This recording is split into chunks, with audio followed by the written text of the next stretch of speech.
Hello students, hope you all are doing well. See, previously આપણે તમારું auditing and corporate ગવર્નન્સનો unit 2 એનું first chapter જે છે એ discuss કરતા હતા, જેમાં અર્લિયર આપણે ઇન્ટરનલ કંટ્રોલ વિશે દરેક વસ્તુ જોઈ લીધી કે ભાઈ ઇન્ટરનલ કંટ્રોલ કેવી રીતે કરવામાં આવે ને શું એનું ઇમ્પોર્ટન્સ છે, બરાબર, શું કામ કરવું જોઈએ એ વસ્તુ પણ આપણે જોઈ લીધી. અધર દેન દેટ એ વસ્તુ પણ જોઈ કે ભાઈ ઇન્ટરનલ કંટ્રોલ સાથે ઓડિટર, એક્સટર્નલ ઓડિટરને શું લેવા દેવા છે. Fine. So almost we have discussed majority part, બરાબર. આપણે એ વસ્તુ પણ જોઈ લીધી કે ભાઈ શું ડિફરન્સ છે ઇન્ટરનલ ચેક અને ઇન્ટરનલ કંટ્રોલની વચ્ચે, ઇન્ટરનલ ઓડિટર, ઇન્ટરનલ કંટ્રોલ અને એની અંદર એક્સટર્નલ ઓડિટરનો શું રોલ છે. Now we are focusing on to the internal check and auditor. બહુ નાનો એવો ટોપિક છે, 2 to 3 પોઈન્ટ્સની અંદર જે છે કવર થઈ જશે. Then we will move to the vouching, બરાબર. પછી આપણે વાઉચિંગ ઉપર જે છે એ જશું અને શું કહેવા માંગે છે એ લોકો વાઉચિંગના પોઈન્ટ ઓફ વ્યૂથી એ વસ્તુ ઉપર ફોકસ કરશું. કહેવાનો મતલબ એ છે કે ભાઈ ઇન્ટરનલ ચેક એન્ડ ઓડિટરને શું લેવા દેવા છે. તો સી કહે છે કે ભાઈ before starting auditing the auditor may first of all find out whether any efficient internal check system has been successfully implemented or not. બરાબર. ઓડિટરે જે છે એ કામકાજ પોતાનું ચાલુ કર્યા પહેલાં જ જેવી રીતે ઇન્ટરનલ કંટ્રોલની અંદર એ દરેક વસ્તુ જોતો હતો ને કે ભાઈ ઓર્ગેનાઇઝેશનની અંદર કેવા વેની અંદર વસ્તુને ટ્રીટ કરવામાં આવે છે, એવી જ રીતે ઓડિટિંગ અને ઇન્ટરનલ ચેક બંને વસ્તુને કયા મેનરની અંદર જે છે એ જોવું એ વસ્તુ તમને કીધેલી છે કે ભાઈ ઓડિટરનું કામકાજ શું છે. તો કે કંપનીમાં આવે ને એ પહેલાં બધી પૂછપરછ કરી લે, ડિટેલ લઈ લે કે ભાઈ પહેલાં અહીંયા ક્યાંય ઇન્ટરનલ ચેકની કોઈ સિસ્ટમ હતી કે નહીં, કોઈ પણ પ્રકારનું ઇન્ટરનલ ચેક જે છે એ ઇમ્પ્લિમેન્ટ કરવામાં આવતું હતું કે નહીં, બરાબર. If it is implemented in effective way then it must be beneficial for external auditor. કારણ કે ઇન્ટરનલ ચેકનો મિનિંગ જ શું છે કે તમે ડે ટુ ડે અથવા તો મંથ ટુ મંથ જે છે એ એક્ટિવિટીનું મેનેજમેન્ટ કરો છો, બરાબર. So if it is maintained month wise month તો at the end of the year તમારા માટે બેનિફિશિયલ રહેશે, યસ ઓર નો, બરાબર. સો એ કેસની અંદર તમને આપેલું છે કે ભાઈ ઇન્ટરનલ ચેક માટે ઓડિટરે આવીને પહેલાં જ પૂછી લેવાનું કે બધી વસ્તુ તમે પ્રોપરલી કરેલી છે, from starting point of view of recording transactions to the maintaining balance sheet or we can say the monthly trial balances, એ સુધીનું કામ એ લોકોએ કરેલું છે કે નહીં.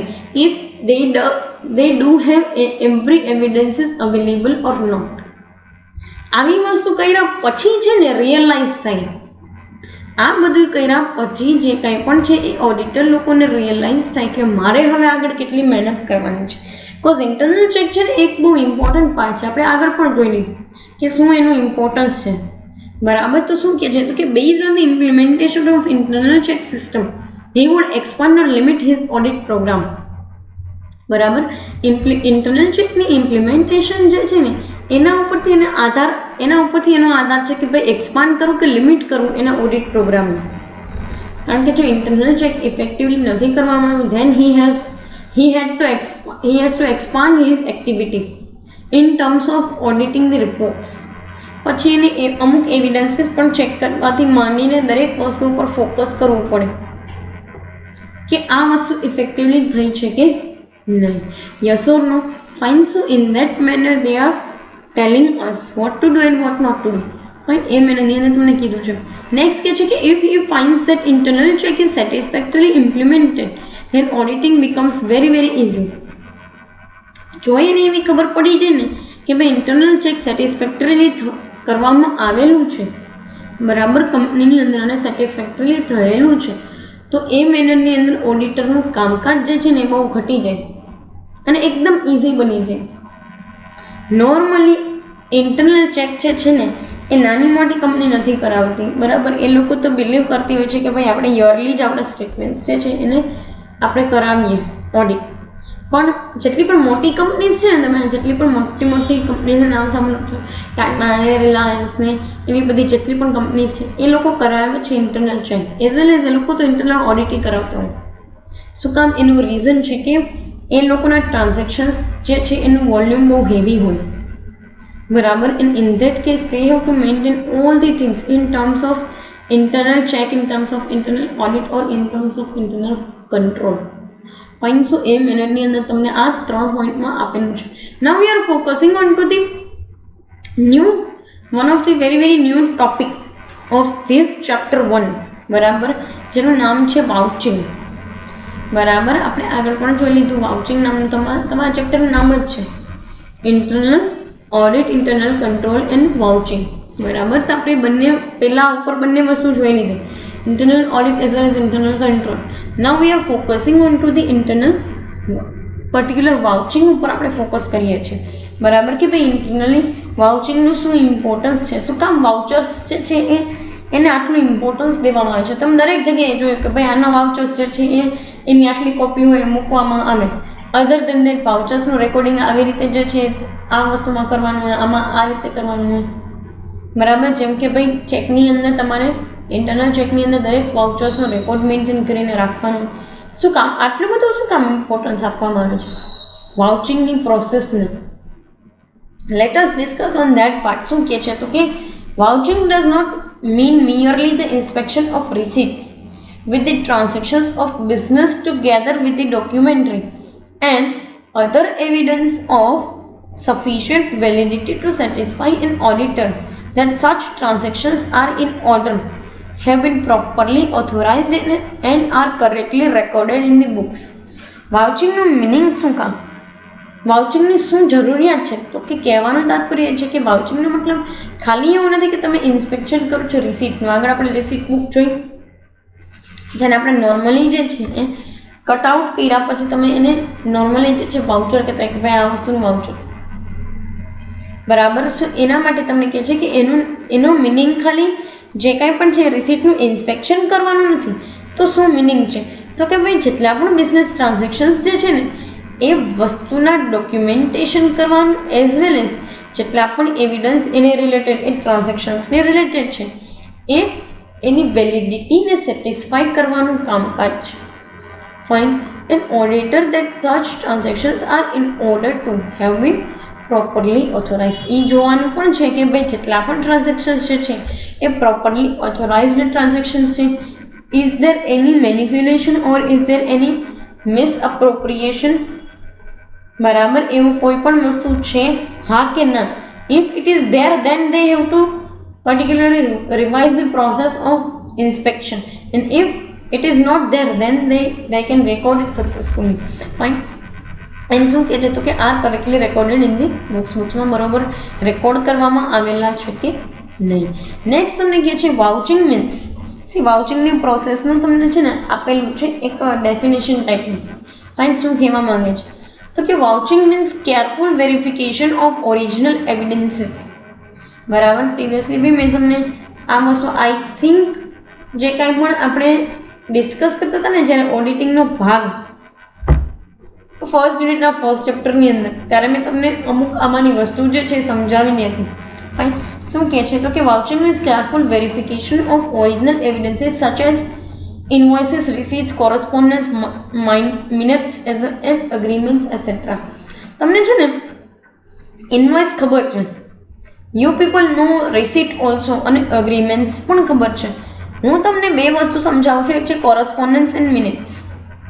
કોરસ્પોન્ડન્સ હકીકતમાં છે ને અમુક લેવલે અથવા તો અમુક ટાઈપના કસ્ટમર્સ જોડે જે છે ને કમ્યુનિકેશન કરવાના હોય ને, related to goods, related to bills, related to some or the other forms. ઘણી વખત તમારે કોઈ ટ્રાન્ઝેક્શન્સ કરવા માટે છે ને ફોર્મ આપવાના હોય ગવર્મેન્ટે ઇસ્યુ કરેલા બિલની સાથે સાથે, તો એ ફોર્મ્સ માટે અમુક સી ફોર્મની એવી બધી વસ્તુઓ જે છે એના માટે કામકાજ કરવાનું. તો એ વસ્તુ માટેના કાગળિયાની વાત કરે છે કે તમે કેટલી વાર બિલ સાથે આવું કોમ્યુનિકેશન કરેલું છે with your customers or with your suppliers also.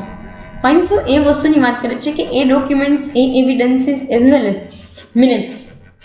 Minutes જે છે ને એ ઘણી વખત બહુ નાના એવા ઓર્ડરના પોઈન્ટ ઓફ વ્યૂથી હોય કે જે અલ્ટિમેટલી તમે તમારા ઇન્વેસ્ટર્સ લોકોને જે છે એ પહોંચાડવા માટે, કમ્યુનિકેટ કરવા માટે ઓર એલ્સ તમારા એમ્પ્લોઈઝ લોકો સાથે કમ્યુનિકેટ કરવા માટે તમે બનાવેલું હોય. સો this all are the particular V can say that the original evidences. Receipt book તમે જાણો છો, ઇન્વોઇસીસ પણ તમે જાણો છો. ઇન્વોઇસ પર કંઈ તમે જે તે કસ્ટમર્સને પહોંચાડતા હોય એ અગ્રીમેન્ટ્સ પણ તમને ખબર છે. If you have done any kind of agreement with your supplier, then it must be treated as the original evidence. બરાબર, એ વસ્તુને ઓરિજિનલ એવિડન્સ તરીકે ટ્રીટ કરવામાં આવે છે અને જોવામાં આવે છે. And to ascertain and ensure that no transaction has been omitted in account book. અને એ વસ્તુનું આપણે શું કામ વેરિફિકેશન કરીએ છીએ, કે જોઈએ છીએ, કે ઇન્સ્પેક્શન કરીએ છીએ એ વસ્તુ માટે કે ક્યાંય પણ અકાઉન્ટ બુકની અંદર ઓમિશન નથી થતું. બરાબર, એવી કોઈ વસ્તુ નથી થતી કે જ્યાં ભૂલથી કોઈ એન્ટ્રી રેકોર્ડ થઈ ગઈ છે, આ છે તે છે. બરાબર, એરર્સ તો આપણે દરેક વખતની ભણી ગયા છે. કોઈ વખત ખાલી ડેબિટમાં એન્ટ્રી થઈ, કોઈ વખત ખાલી ક્રેડિટમાં એન્ટ્રી થઈ. બરાબર, કોઈ એરર રેકગ્નાઇઝેબલ છે, કોઈ એરર રેકગ્નાઇઝેબલ નથી. ફાઇન. સો એ વેની અંદર તમને કીધું છે કે એવું કંઈ પણ ઓમિશન કરવામાં આવે છે તો અકાઉન્ટ્સ બુકની અંદર તો એ વસ્તુ આપણે ડિટેક્ટ કરી શકીએ. Vouching also ઇન્ક્લુઝ routine checking. આપણે છે ને પ્રીવિયસલી ઇન્ટરનલ ચેકની અંદર જે છે એક વસ્તુ ભણી ગયા હતા જેનું નામ હતું રૂટીન ચેકિંગ. જે ઇન્ટરનલ ચેકનો એક ભાગ હતો જેનું નામ હતું રૂટીન ચેકિંગ. આવા પ્રકારનું રૂટીન ચેકિંગ જે છે ને દરેક બિઝનેસ કરતી હોય. શું કામ કરવું પડે? કારણ કે બિઝનેસની અંદર મેં તમને કીધું એમ નંબર ઓફ ટ્રાન્ઝેક્શન્સ થતા હોય. દરેક ટ્રાન્ઝેક્શન્સ દરેક વ્યક્તિને યાદ ન રહે, તો એક વખત ચેક કરી લેવું કે આ વસ્તુ ક્યાં જઈ રહી છે, કેવી રીતે કરવામાં આવી રહી છે. Fine. So that is the whole thing and that is the whole idea about the vouching. હવે છે તમને એક વસ્તુ કીધી છે, there is a difference between vouching and general verification. Yes, તમે ઇન્ટરનલ ચેક કરો છો, ડિપાર્ટમેન્ટલ ચેક કરો છો, પછી પ્રીવિયસલી કીધું એમ કોઈ પણ પ્રકારે તમે જે છે routine checking, daily checking, departmental checking, special checking, આવી કોઈ પણ વસ્તુ કરો છો. But it is always different from the vouching itself. વાઉચિંગની પ્રોસેસ કરતાં અલગ છે. તો અહીંયા તમને છે ને એક આખા પેરેગ્રાફ ફોર્મેટની અંદર આપેલું છે કે કેવી રીતે જે છે એ વાઉચિંગ ને જનરલ ચેકિંગમાં ડિફરન્સ છે. General checking means just to verify the posting of payment receivable, totals, duplication of posting of transaction, also verify whether the proper posting has been done or not. કહેવાનું તાત્પર્ય એ છે કે ભાઈ general ચેકિંગની અંદર આપણે ખાલી અને ખાલી પોસ્ટિંગના પોઈન્ટ ઓફ વ્યૂથી જ જોઈએ છીએ. આ એન્ટ્રી અહીંયા પોસ્ટ થવી જોઈતી થઈ છે કે નહીં, આ એન્ટ્રી ત્યાં પોસ્ટ થવી જોઈતી થઈ છે કે નહીં. બરાબર, પેમેન્ટ રિસીવેબલ હતું એની જગ્યાએ મૂકવાનું છે, ટોટલ કેવી રીતના છે, ક્યાંય ડુપ્લિકેશન થઈ ગયું છે ટ્રાન્ઝેક્શનનું, કે એકની એક વસ્તુ એકની એક ટ્રાન્ઝેક્શનની બે અલગ અલગ રીતે જે છે એન્ટ્રી અપાઈ ગઈ છે, એવું કંઈ થયું છે. આવું વસ્તુ આપણે જોઈએ છીએ. ઇટ મીન્સ ટ્રાન્ઝેક્શન્સનું પોસ્ટિંગ જોઈએ છીએ, અથવા તો ફ્રોમ જર્નલ એન્ટ્રીઝ આપણે પોસ્ટિંગ જોઈએ છીએ ઇન્ટુ લેજર જનરલ ચેકિંગની અંદર. દસ objective of journal checking are just to see the accounts are properly written from the point of view of mathematics and accounting system. બરાબર છે. સી જનરલ ચેકિંગની અંદર આપણે છે ને ખાલી અકાઉન્ટિંગને મેથેમેટિક્સ પોઈન્ટ ઓફ વ્યૂથી જ જોઈએ છે. એટલે કે બેલેન્સ ઇઝ પ્રોપર થવી જોઈએ, weather it is the balance of journal entries or it is the balance of accounts made in the ledger. બરાબર, અકાઉન્ટ્સ જે કંઈ પણ લેજરમાં બનાવવામાં આવ્યા છે એ વસ્તુ, કે પછી તમે કાંઈ પણ પ્રકારના માની લો કે તમે ટ્રાન્ઝેક્શન્સ રેકોર્ડ કર્યા છે, એનું ટોટલ આઉટ, કોઈ રેશિયોઝ કેલ્ક્યુલેટ કરેલા છે તો એ પ્રોપરલી થયેલા છે કે નહીં, આવું બધું જનરલ ચેકિંગની અંદર આવે.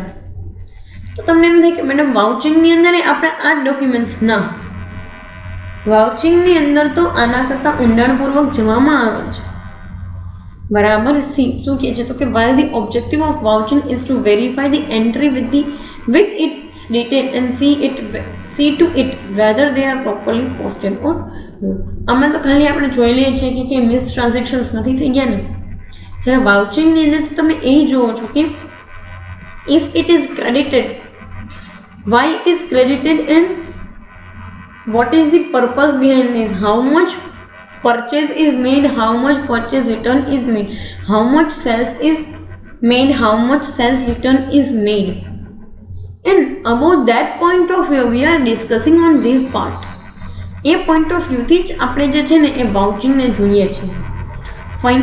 સો તમને એ મેનરની અંદર તમને એ વસ્તુ આપેલી છે કે ભાઈ વાઉચિંગને કેવી રીતે કયા પોઈન્ટ ઓફ વ્યૂથી જોવામાં આવે છે. એક વસ્તુ તમને કહી દો કે વાઉચિંગનો પોઈન્ટ ઓફ વ્યૂ જે છે ને એ બ્રોડર પોઈન્ટ ઓફ વ્યૂ છે દેન ધી જર્નલ ચેકિંગ. જર્નલ ચેકિંગની અંદર તમે તો નોર્મલ દરેક વસ્તુ ટોટલિંગ આઉટ ને એવું બધું જુઓ છો, પણ વાઉચિંગની અંદર તમે એ પણ જુઓ છો કે why it is debited, why it is credited, how much amount is credited, how much amount is debited, how much discount is given, how much discount is received.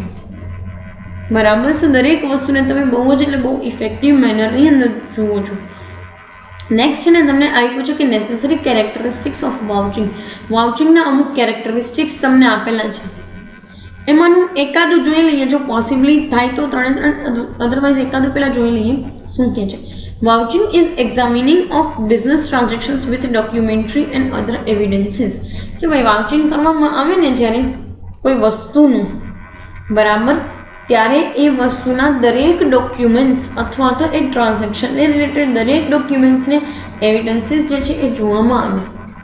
તમને એમ થાય કે મેડમ આટલો બધો તમે શું ભાર આપો છો આ ડોક્યુમેન્ટેશન અને એવિડન્સીસની ઉપર?